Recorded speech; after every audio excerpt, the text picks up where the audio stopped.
Estamos começando mais uma aula Terapia Social para Todos. O tema de hoje é um tema que está no meu livro, O Cérebro e as Emoções. Aliás, o tema da ética e mecanismos reguladores da convivência social também faz parte desse livro, mas, sobretudo, nós vamos abordar o cérebro nas polarizações. Por que, assim, um tema do curso? Porque é uma situação que o mundo não vai nos deixar em paz, infelizmente, nesses próximos anos. Vocês estão observando em vários momentos da vida, não é uma questão só brasileira, que os embates, a dificuldade de estar com o adversário, aquele que pensa diferente, que a gente transformou em adversário, ela vai prevalecer, infelizmente vai prevalecer. E nós temos que, de alguma forma, superar essa situação emocional que tira da gente a disposição em encontrar o diferente daquilo que de alguma forma a gente se apegou. Então, esse tema passa a ser um tema muito atual e necessário. Eu acredito que através do conhecimento e através de alguma situação planetária de crescimento desse entendimento das relações e de saúde emocional, vai permitir que nós dialoguemos com aquilo que é diferente. Nós estamos numa posição dicotômica, então aquele que pensa diferente e o outro que pensa de um jeito. Então essa situação de divisão não é bom e nem agradável. O tema que está no livro, O Cérebro e as Emoções, né? Então quem lê o livro, né? A gente vai sabatinar aqui, vamos ver se a Vanessa leu o livro. Eu jogo para vocês uma informação, que é isso aqui, ó. Né? O cérebro nas polarizações, a resistência em reconhecer os deslizes do seu mito tem como motivo a ingenuidade? É uma pergunta só. Vamos tentar conversar sobre isso? Né? Então, eu tenho um determinado mito, eu tenho uma determinada pessoa que eu valorizo por algumas razões, não importa qual. E aí você vê assim, nossa, mas sobre esse mito ou sobre essa determinada pessoa foi revelada determinadas coisas. Vocês viram vários dramas sociais ligados a isso. O mito desvendado.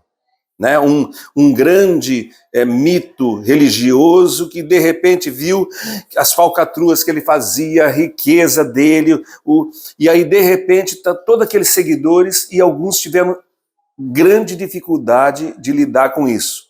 De fato, como é cotidiano, quando a gente tem um apego, tipo assim, o namorado, né? O namorado, a namorada, e de repente a gente é abandonado, esse namorado, essa namorada, ela escolhe um outro caminho e a gente que tinha um apego significativo nessa situação, a gente fica, é como se o chão faltasse, o mundo acabou a sua graça e essa pessoa, com muita até frequência, né, tenta até morrer porque a vida não tem mais sentido, a vida fica um pesadelo e porque eu perdi aquele ente tão apegado que eu estava com ele e perdi esse ente.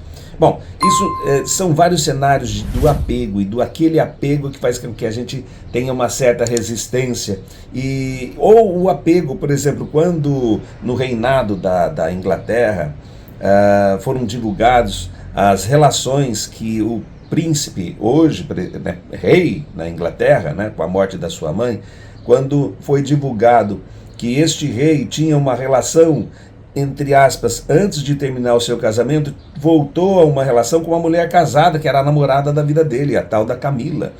E esta informação nos jornais, nos periódicos, que chocou a sociedade inglesa, fez com que muitas pessoas não acreditassem naquilo, porque o rei é mitificado, ele é mais do que a pessoa que ele é. E ali houve até essa resistência, né, na Inglaterra em relação ao ex-príncipe, agora rei Charles. O que me motiva a eleger o mito e depositar bastante nele? Podia ser o meu marido, a minha mulher, fulano de tal, o meu professor, não importa. Um colega Então, o primeiro item é esse aí. O outro item é o quê? Eu acredito mais na ignorância do que na ingenuidade. E a ignorância não no sentido total pejorativo, a ignorância de que eu não tenho conhecimento vasto dessa pessoa, desse ato, dessa situação. Então, aquilo que eu tenho limitado de conhecimento, então eu ignoro muita coisa por isso, falar na ignorância. Então eu tenho aquele pouquinho que eu tenho de conhecimento, eu tomo como uma verdade absoluta e me fecho aqui. Às vezes nem um pouquinho de conhecimento, às vezes é aquele efeito manada, né? Então é muito difícil esse tema, tá muito complexo, então o outro que está entendendo eu vou trazer. Esse efeito manada hoje, em pleno século XXI, está se tornando uma tendência que está virando transformação orgânica. Qualquer pessoa coloca qualquer coisa, fake news, né? E você não vai nem ter o intuito de pesquisar para ver se tem veracidade aquilo, mas só por fato de leitura de uma matéria, de uma divulgação, você já toma como verdadeiro. Então, quer ver? Esse negócio da mitologia, porque eu penso que a gente traz muito dos nossos conhecimentos ancestrais, né? Isso está vivo, né? E é negócio, não que seja uma abordagem que eu me oriente, mas eu estudo ele, e acho que o Jung traz muito isso, o inconsciente coletivo. Daquilo que a gente traz lá de trás, né? Esse conhecimento que está explícito. Platão também fala sobre isso. E a internet veio de encontro. Então vamos lá. Vamos juntar as coisas, pelo menos uma parte eu vou juntar. O ser humano, a vida do ser humano, a história do ser humano, a gente sempre elege uma pessoa de referência, uma celebridade, um pai, um protetor, um mito. Esse mito ele tem uma eleição tipicamente do ser humano. E a gente pode não só eleger, como se apegar a esse mito de tal forma que o conhecer não é o mais importante. O importante é ter fé, é acreditar. Deus existe. Jesus Cristo é o Messias, é um mito eleito. E aí assim por diante vai vários outros mitos. Então, quando a gente fala de ideologia ou religião, a gente fala assim de acreditar. Então, independente de decifrar se esse mito é o que ele é. Né? Outra, o conhecimento. Você está falando sobre conhecimento. Independente do nível intelectual das pessoas, a gente faz esse tipo de movimento na sociedade. Mas vamos avançar aqui, ó. Podemos entender o fenômeno como uma imunização cognitiva. Eu estou ainda voltando àquele tema.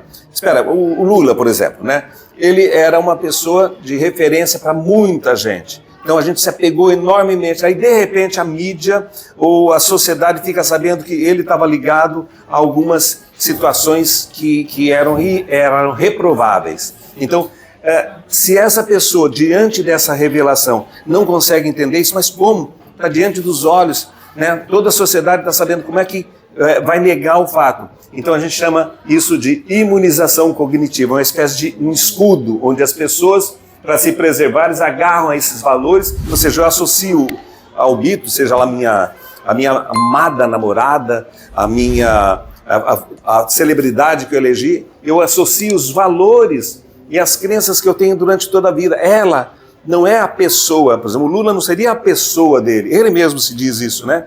Eu sou um mito. Então, muita gente deposita nesse fenômeno, eu estou usando o Lula, mas não que o Bolsonaro não foi usado dessa forma, não que outros religiosos não foi usado dessa forma. Só o Michael Jackson? Eu sempre fui fã do Michael Jackson. Sim, com certeza. Um momento que o Michael Jackson, pedófilo, várias coisas que você excelente exemplo. E muitas pessoas fizeram questão de não visualizar isso e falar, não, Michael Jackson ainda é o cantor, o popstar, não sei o que, não fizeram questão de acreditar em nenhuma dessa informação e outras, às vezes, repudiaram ele por causa dessas informações, mas eu acredito que muitas pessoas continuaram sendo fã dele, mesmo tendo sido colocado vários fatores sociais muito rigorosos em relação à pedofilia. Nós estamos aqui com a Vanessa, né, a dona do Pub Club, né, e a Vanessa, que gosta do Michael Jackson, ela vai receber uma crítica em relação ao Michael Jackson. E nós vamos falar, ele é pedófilo, ele é um doente, ele é uma pessoa, e a gente vai apontar isso, porque ele assediou as crianças, porque ele fez uma série de mudanças, transformando o corpo dele e tal. Se a gente fizer esse tipo de...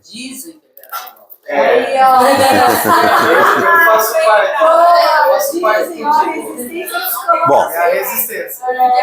a Vanessa vai escolher uma emoção que, se falarem mal do Michael Jackson, ela sentiria. Vanessa, vai escolher a tua emoção aqui, ó.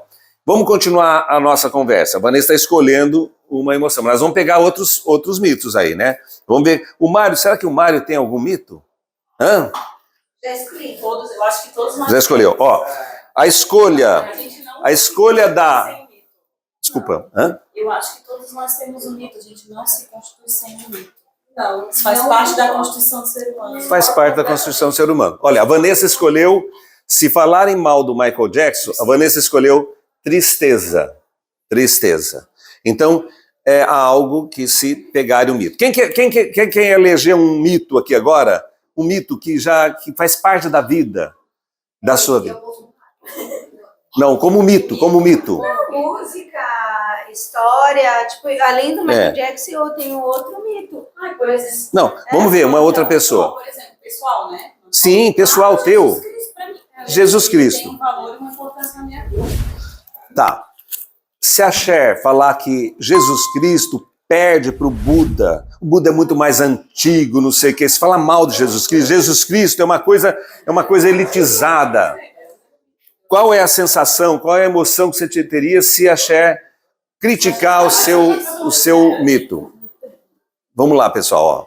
Vamos ver a Edna, o que ela vai, se falarem mal do mito dela, o que ela falaria, né? Olha o comentário da Érica que não tem mito, dizendo ela. Eu não tenho mito nenhum, nunca tive mito nenhum. Eu tenho pessoas que eu admiro em algum aspecto da vida dela. Mas ela não é um mito pra mim. Ela é uma pessoa que em algum aspecto da vida dela me deu essa admiração por algum aspecto. Então, nunca vai me decepcionar se trouxerem aí algumas coisas ruins da vida dela, porque ela é uma pessoa. Um mito pra mim seria um santo, que não existe, que pra mim não existe. Mesmo os santos tiveram seus pecados. A gente transforma determinadas pessoas, alguns mais, outros menos. Não, a Érica está falando que não, esse negócio de mitificar uma determinada personagem para ser uma referência para mim, eu não tenho esse hábito, né? Você está falando isso aí. Algumas outras pessoas não. Elas ficam vidradas em determinadas outras pessoas. Tem pessoas que se apaixonam pelo outro, né? Ricardo, já se apaixonou por alguém, Ricardo? Hã? Não, por alguém sim, mas agora, voltando, não como eu apaixonei por essa pessoa que eu tô falando, cara, pra ser gravado. Mas é algo bem pontual, essa questão de algumas fases de tu ter aquela pessoa que tu gosta muito. Nada a ver com paixão, nada a ver com... Mas um ator que eu gostava, ele foi acusado de várias situações. Eu não sei se Kevin Spacey, o nome dele. Não sei se alguém conhece, ele fez algumas séries. Recentemente foi acusado de pedofilia, de estupro de menor, não foi? Sim, inclusive fez uma série que é... Eu vou falar uma série recente dele, que ele é House of Cards, que ele acabou fazendo. Ele acabou se envolvendo em uma série de situações polêmicas e aconteceu isso comigo. Não, ele não. Eu fiquei, ele não, isso é mentira. Né? Intriga da oposição. Fiquei nisso. Foi essa situação recente que eu me recordo, né? Então pode ser uma coisa mais intensa que a mitificação de uma determinada pessoa, mas é um apego, eu vou com a cara dele, né? Eu tenho uma estima por ele, né? E aí, de repente, uma coisa tira essa qualidade dele. Mas, Leonha, uma pergunta. Você acha que essa relação de identidade com o mito não tem, às vezes, um pouco a ver com as suas aptidões? Vou dar um exemplo. Eu gosto de música. Eu fui musicista desde pequena. Então, Michael Jackson era uma referência de algo diferente na música. Outro fã que eu tive na minha adolescência é o Mike Tyson. Eu luto desde pequena. Quando o Mike Tyson mudou a orelha do Holyfield, eu fiquei surpresa, porque eu tinha ele como uma referência, um mito pra mim, na luta. Né? Uma pessoa que me representava, um profissional dedicado na área. E quando ele fez aquilo, pra mim, foi uma coisa que automaticamente ninguém falou dele. O ato dele fez eu repudiá-lo e automaticamente ele deixar de ser um mito pra mim. Então você teve, talvez assim, naquele momento você teve condições de abrir mão do mito. Então agora, olha só que interessante. É o conhecimento versus a fé, né? Então tem um momento que a gente está tão apegado ao mito, que a gente crê tanto nele, precisa acreditar tanto nele, que não importa os seus feitos. A gente releva os seus feitos. Inclusive a gente nem acredita nos seus feitos. Ah, será? Ele não deve ter feito isso, mas fez pelo partido, ou fez, mas isso foi intriga da oposição. Então a gente até esquece. Existem áreas do cérebro que a gente deixa bem do lado e a gente vai na fé. A gente veste a camisa e a gente torce por ele. A questão principal, que deveria ser o bem social, o bem de todos, não o bem de uma classe, aquela privilegiada, pelas ações delinquentes ou ações criminosas do mito, mas assim, a ação que o gestor poderia ter, a social, em benefício de todos, fica de lado, deixado de lado. Nós já estamos num momento que a gente nem consegue conversar mais. Vamos lá. Então, quando, por exemplo, na questão política ainda, quando um determinado profissional, um político da região, ficou sabendo sobre a referência dele política que foi desvendada, essa pessoa é como se aquilo foi o fim para a vida dele. Ele quer morrer, tenta morrer diante dessa revelação. Ou uma namorada que vê que o namorado de repente não é mais dela e ele era tudo para ela e de repente a vida perde todo sentido. Então vamos lá, imunização cognitiva é quando eu não consigo enxergar aquilo que está evidente. Então, por exemplo, como é que a gente pode determinar o que é imunização cognitiva? Olha só. Isso acontece, hein? Esse fenômeno da polarização brasileira, né? A polarização é universal, em todos os lugares vai ter polarização com temas diferentes. Por exemplo, estavam dizendo que o Lula é inocente. Então, é isso aí, por exemplo, ó, eu faço um isolamento de quem tem opiniões contrárias. Se vocês forem falar mal do Lula, aqui não vou querer saber de vocês, porque ele foi injustiçado. Olha como o Brasil estava melhor. Aí eu venho uma série de discursos, começo a repetir uma série de discursos que eu recebi de algum lugar, né? Uns eu já tinha esses discursos, outros eu vou receber e eu vou reproduzir esses discursos. Então assim, ó, eu não quero saber de postagem, nada de mandar para mim postagem falando mal dele. Ele voltou, finalmente, ele vai ser justiçado agora, porque ele foi injustiçado, então é isolamento. Evitam ler opiniões divergentes, no mesmo sentido. Conectam suas convicções a benefícios e associam as divergências a prejuízos significativos. Por exemplo, ó, aderem ao combate de grupos que pensam ao contrário. A gente começa a achar dos outros grupos que vão falar mal do Lula porque são fascistas, são de tudo quanto é coisa ruim, eu vou atribuir, mas aquele grupo lá, mas também, né? E repetem slogan, pois este ato em si promove uma imunização cognitiva. Então, a repetição, gente, nós vamos receber significativamente mensagens pelos nossos dispositivos e a gente vai aderir a essa... Nós estamos, de alguma forma, existe um mundo hoje, existe toda uma campanha, isso não é uma paranoia, né? Porque a gente tem, com essas plataformas, uma forma de identificar qual é o interesse nosso. E esses interesses, a partir desses interesses, não só para comprar a sanduicheira, né, das Casas Bahias, mas... leitura também psicológica, cultural, gastronômica... Sim, se você faz uma busca na internet, essa busca, ela revela o meu interesse em comprar a sanduicheira, tá? Sim. Mas revela também o termo que eu usei, o meu posicionamento político. Então eu posso receber, cultural político, eu posso receber das plataformas essas mensagens. E eu vou acolher essas mensagens, eu vou repetir essas mensagens. Então, num apego demasiado a um determinado ídolo, né, ou mito, eu repito slogans, por exemplo, não vai ter golpe. Esse é o slogan da esquerda contra a direita pelos exageros que fizeram com a presidente do Brasil, quando começaram a revelar uma série de coisas. Mas tem outros slogans de direita para com a esquerda. Ninguém está isento disso. né, que vai repetir e desqualificar toda a esquerda. Desqualificar toda a esquerda no sentido, é socialista, a palavra socialista é uma coisa, um câncer, a palavra comunista virou um câncer, e de repente, espera aí, tudo que for de slogan, palavras que acabam tendo um sentido maior do que o que elas querem dizer, né, isso é o do sistema da imunização cognitiva, né? Tá. Outra coisa. Achou? A Edna achou a imagem, a mensagem dela aqui, ó. A palavra que se fala mal de Jesus. Não é, eu escolhi a calma, sabe por quê? Porque na verdade... Eu falo mal do seu mito, você vai ficar calma? Por quê? Porque na verdade eu tenho um entendimento que existem outras maneiras de chegar a certas experiências. Então eu também entendo. Aí vai depender das minhas experiências, vai depender daquilo que eu tenho de informação comigo. É a minha realidade. Então eu acredito em Jesus, sim, ele é o meu muito importante. Parabéns. Porém, não, gente, é a minha... Você é um ser evoluído. Não, é porque eu Eu entendo. ia perguntar o seguinte, isso é o que tu, como profissional, Não, pede ou é... O pessoal Porque que é muito profissional difícil, a gente né? separa, né? Essa questão da religião, essa coisa pessoal nossa com a religião. Então eu tenho isso muito bem definido comigo, eu respeito.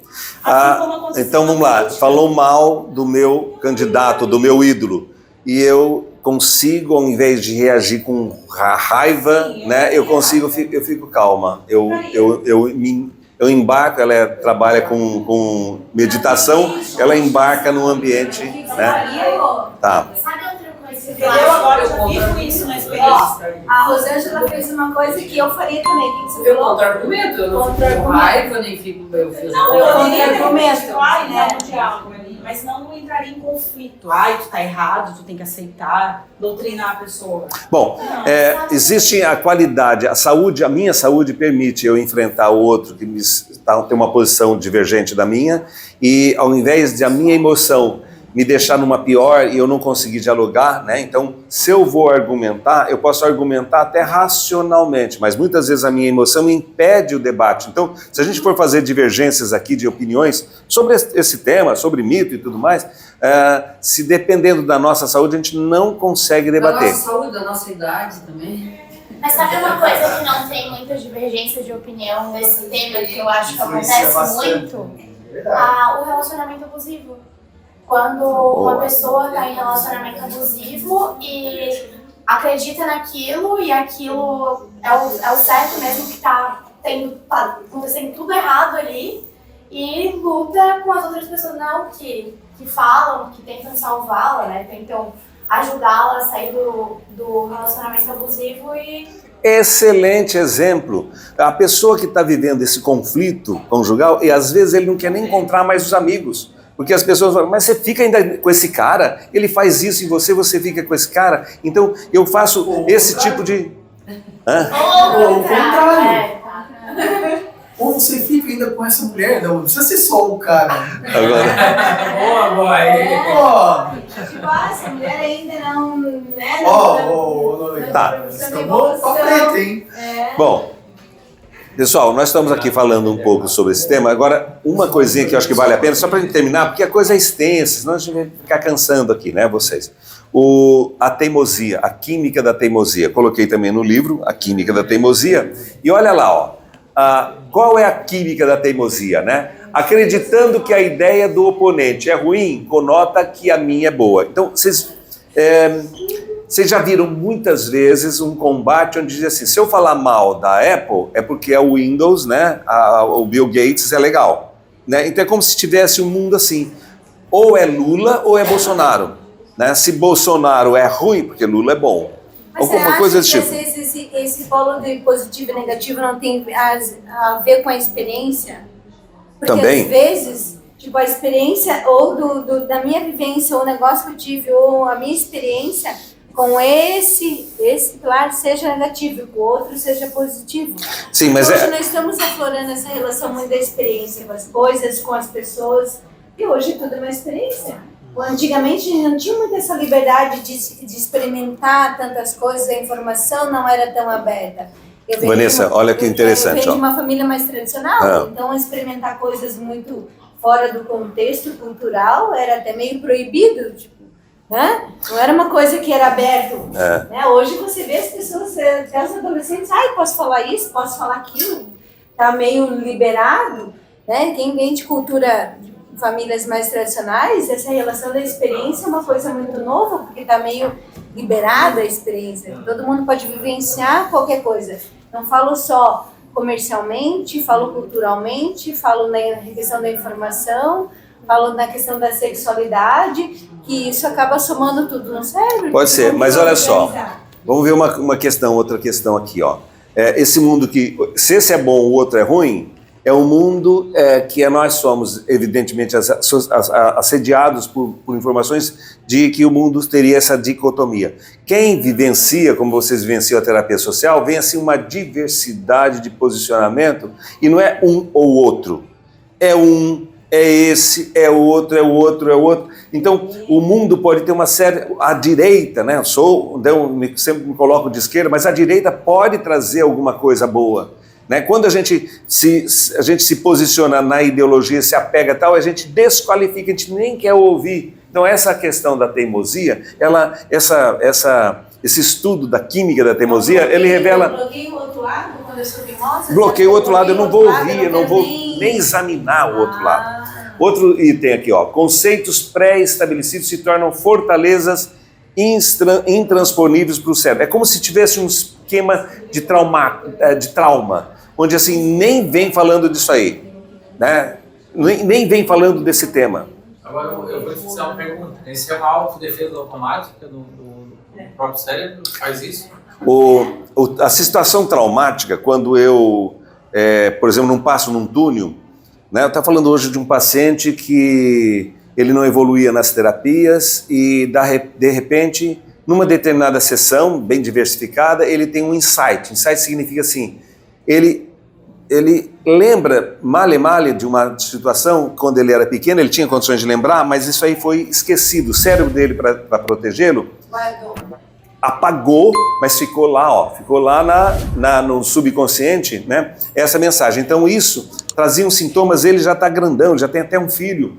E isso aconteceu quando ele tinha 6, 8 anos de idade, mas o cérebro dele apagou. Então aquela situação influenciava o comportamento dele. Quando ele teve insight, ele conseguiu evoluir na terapia. Então assim, essas coisas que são conceitos, que a gente adere no decorrer da nossa vida, pode ficar a nível inconsciente, ou subconsciente. E realmente vira como se fosse automático. Vem essa coisa, eu não aceito. Vem esse assunto, vem falar esse assunto, eu não aceito. E são várias... Gatilho de proteção. É como se eu estivesse protegendo. O cérebro quer se proteger, às vezes ele recorre à loucura para sair da realidade, mas não necessariamente essas defesas do ego, né? Conversas de hoje na terapia social, é a melhor opção. Outra coisa aqui, ó. Eu tenho Lá vem. Pra fazer. Ele é defesa, mas ele também pode ser um sabotador. Tá? Então, um sabotador que não me permite...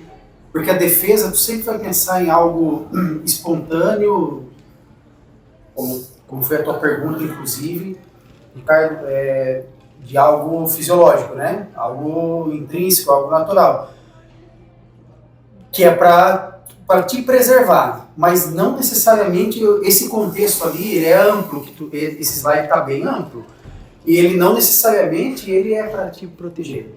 Ele pode estar te sabotando. O cérebro, na verdade, a gente tem mecanismos de defesa. Então, por exemplo, quando o médico, quando ele está fazendo uma cirurgia, tá ligadinha, a gente diz, ligou a chave, né? O mecanismo de defesa. Porque se ele se der conta e racionalizar tudo o que está acontecendo, ele não vai conseguir fazer a cirurgia. Ele não vai conseguir salvar a pessoa. Então, o cérebro tem isso, né? E de sabotador, a gente entra, tipo, na questão da luta ou fuga, que pode ser benéfica, mas como pode se dar mal fazendo aquilo, entende? Boa. Então, um exemplo de hoje é que a Andy estava presente. Esse exemplo de hoje, você acha que você pode lembrar. Nós estamos numa sessão e essa pessoa identifica que já desde longa data, mais do que ela imaginava, porque o ex-marido falou, não, mas você já apresentava isso naquela época. Ela tem um quadro fóbico. Ela tem um quadro fóbico diante de uma viagem, alguma coisa assim, de afastar do quartel-general, vamos dizer assim. E aí, ela tem uma oportunidade agora no Réveillon de fazer uma viagem, e a primeira coisa que ela tentou, senhor Mário, é fazer o quê? Ao contrário, não, evitar. Não quero essa viagem. Então, ela, como está em uma terapia, onde ela tem toda a perspectiva, onde que ela deveria encarar aquilo como uma oportunidade e ver assim, espera aí, nessa oportunidade de eu viajar agora, eu vou ter sintomas, eu vou poder ver de onde que vem e tentar avançar mais do que eu já avancei. Não, o cérebro faz isso, ele sabota, ele não quer sofrer. Então tá aqui, ó afirmações... Não, mas O cérebro não está indo contra, ele está achando que está te protegendo. O nosso cérebro, a gente pode ter alguns déficits cognitivos, né? É o que o Marcos está trazendo, né? A gente tem uma estruturazinha aqui, né? Que é a amígdala. É ali que fica gravado tudo. A gente sabota quando a gente recebe um estímulo externo, dispara essa memória aqui, estou falando mais uma parte cognitiva por causa da psicologia, dispara essa memória, eu entro em contato com essa lembrança, dispara aquela emoção, e essa emoção está relacionada com os estímulos e com aquilo que foi gravado, que o Marcos falou, desde todas as minhas experiências. Então vem ali o meu comportamento, que pode ser sabotar, me defender, agir, lutar, fugir. E aí, se eu tenho uma função executiva, minha cognição, meu neocórtex não está bem ali, não tem controle inibitório, enfim, tem uma série de fatores ali, eu não consigo agir. Então, paraliso também. Então, tem uma estrutura aqui muito importante. Mas uma coisa que é engraçada, né, que eu gostaria de comentar, que é assim, ó, eu sou de família tradicional culturalmente, né, famílias mais conservadoras. Eu, naturalmente, eu tenho uma tendência para a direita. Toda leitura que eu faço de conjuntura, que eu lido com comércio internacional, o que é direita, o que é esquerda, o que é centro, as minhas opiniões e os meus valores tendem para a direita. Então, talvez a forma de que a base cultural é constituída vai te preservar valores que, por mais que você cresça, que você desenvolva a tua própria opinião, a tua própria formação, a tua própria experiência profissional como pessoa, vai deixar um restício de DNA da base educacional que te deixou dos valores. E daí são cultura e valores que a família tem. Por isso que a gente brinca muito, e antigamente se falava muito, o famoso berço. Né? Antigamente falava, essa pessoa tem essa postura por causa do berço, por causa da cultura. E era uma acaba te influenciando. Não, e te influencia em todos os aspectos. Depois que você cresce, no aspecto como visão econômica, visão social, visão como um todo, faz parte da sua evolução. Então, Por isso que eu digo, ele como que eu tava falando? Ele defende o sistema. Ele se protege com o nosso sistema, com as nossas vivências. E o social, que é o que vai te prejudicar, né? É a atuação que é o que vai te prejudicar, porque ele não tá... Ele olha pra dentro, ele não vai olhar ali pra fora, né? Então, bom, para a gente terminar, eu queria só realçar o que vocês estão colocando aqui agora. Ó. Olha aqui, ó, a confiança, né? Eu confio nessa informação, eu confio nessa pessoa. A confiança é a crença, o acreditar, né? Eles vão ocupar um espaço no nosso cérebro, em algum lugar. Ele fica ali guardado, ele fica influenciando. Então, a questão cultural, perfeito. A minha questão da minha educação tradicional fez com que eu tivesse esse tipo de postura, né? Liberam neurotransmissores para processar informações que as reforçam e rechaçam as contrárias. Então, o organismo, aí é já a parte biológica, né? O organismo fica químico. Então, de certa forma, você vai falar, eu vou ter asco de um determinado assunto se você falar. Por quê? Também, né? É química também. Então vem a questão que me influenciou, está em forma de memória, está lá no meu cérebro, mas vira uma química. Falou daquele assunto, Então vamos lá, vamos só para terminar, né? Uma pessoa, numa sessão, acho que vocês não participaram, ela falou assim, nossa, só de falar desse tema, é um tema que ela nunca falou praticamente, ela não conseguiu falar até agora, é numa terapia que ela tem toda a confiança. Só de falar nesse tema aí vem uma emoção dentro dela, vem uma coisa que ela não consegue controlar. Então é uma coisa que ela luta e prefere manter calado aquele tema. E não quer tocar no assunto. Só que ela se libertaria na gavetinha. Gavetinhas, né? Tem as gavetinhas, né? A gente deposita essas coisas que a gente não vai ver, não vai falar. Se ela souber pelo conhecimento, o médico, o psicólogo... Porque às vezes tem aquela coisa de sofrimento. Agora não quero sofrer agora, deixa ali, né? Deixa ali quietinho. Mas o teu papel como médica, né, futura médica aí, a psicóloga também, o papel é criar para a pessoa, através do conhecimento, assim, olha, se você continuar se protegendo dessa forma na gavetinha, você vai ficar com isso a vida toda, mas se você vê que essa dor é humana, é possível você sentir, se arriscar e começar a compartilhar, vai desaparecer o quadro, vai desaparecer aquilo como uma representação traumática, né? Bom, Vanessa, agradeço você, nós fizemos um pequeno ensaio aqui, né? Acho que ficou legal, sempre essa casa é maravilhosa, né? A receptividade dessa turma aqui. E vamos colocar isso depois no ar, né? Tá? Obrigado aí. Então tá.